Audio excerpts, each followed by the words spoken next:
So there are actually things we believe, and there are actually things we don't believe. Somebody has to look after that in the church. But there is another virtue called objectivity and mathematical exactness. That one respects nobody. So you may be a very nice person, but you don't know arithmetic. So the wrong answers are as many as there are students who don't know arithmetic.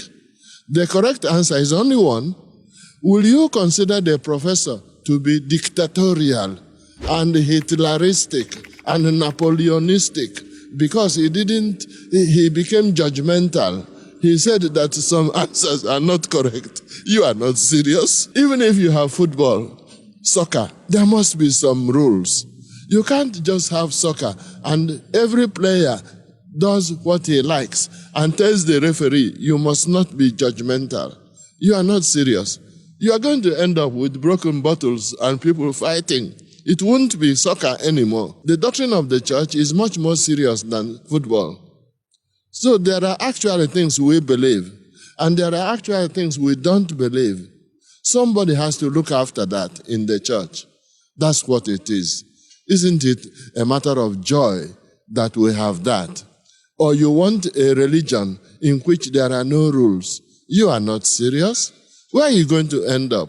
One of the things that on that very subject is going on right now seems to be in Germany, there's a thought of a synodal path that seems to want to say, well, we can change the teachings, particularly on sexual lifestyles and so on. Do you have any thoughts on that before we go back to Cardinal Ratzinger and Pope Benedict? The Ten Commandments were given by God to Moses. And John Paul II says that even before God gave the Ten Commandments to Moses, he already wrote them in the human heart. And my years in the office for interreligious dialogue, I could meet Muslims, Buddhists, Hindus. Most of what God tells us in the Ten Commandments are realized also by Muslims and Buddhists, and so there may be mistake in one minor point or the other. But most people know what is honesty, what is chastity, what is truth. The human being has no authority to change any of the Ten Commandments. We cannot, and we should not, even if they are not popular, even if they are not easy. They don't change. 2 and 2 are 4. Won't change, even when the child who calculated made a mistake. So that's what it is. It isn't we who make what we believe, but we receive. Which means there are some things that are so, and they don't change. There are some areas where we can have opinion, and where we can grow in our knowledge. Let us say now, slavery. In the days of St. Paul in the New Testament, in those days, slavery was still practiced, and the Christian didn't realize that it isn't correct. But gradually then, humanity saw the truth there. It is very different when you examine God's rule for the family, God's rule for the individual, and matters that touch relation between men and women. They are not subject to human opinion. Otherwise, we are like those students of mathematics who got answers which a good professor cannot accept because they accuse the professor of being judgmental. Oh, Lord, help us.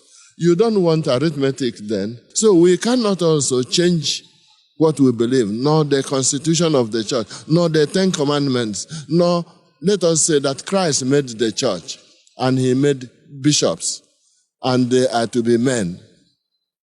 Now, the church has no power to change that. And John Paul II said that if Christ saw that women would be priests, you know that there are some famous women, beginning with his mother, the number one holiest person would have been a super priest. And Mary Magdalene and all those women who followed him. The apostles were not even on Calvary. Only John was there. And on Easter Day, it was the women who persevered. So if anything at all, they were very, very loyal. But we can't change what Christ has made. It is like doctrine on the Holy Eucharist. If a synod is studying our faith and following tradition and church teaching, correct. But if it means free for all, where every individual pumps out that individual's opinion, then we're not talking of our faith anymore. It is the formula for confusion. It is the pity. It should not be. Hi, everyone. This is John Henry Weston. We hope you enjoyed this program. To see more like it, be sure to hit the subscribe button below to get all the latest content from LifeSite News. Check the links in the description to read more and connect with us on social media so that you can stay up to date with all the latest life, family, faith, and freedom news. Thanks for watching, and may God bless you.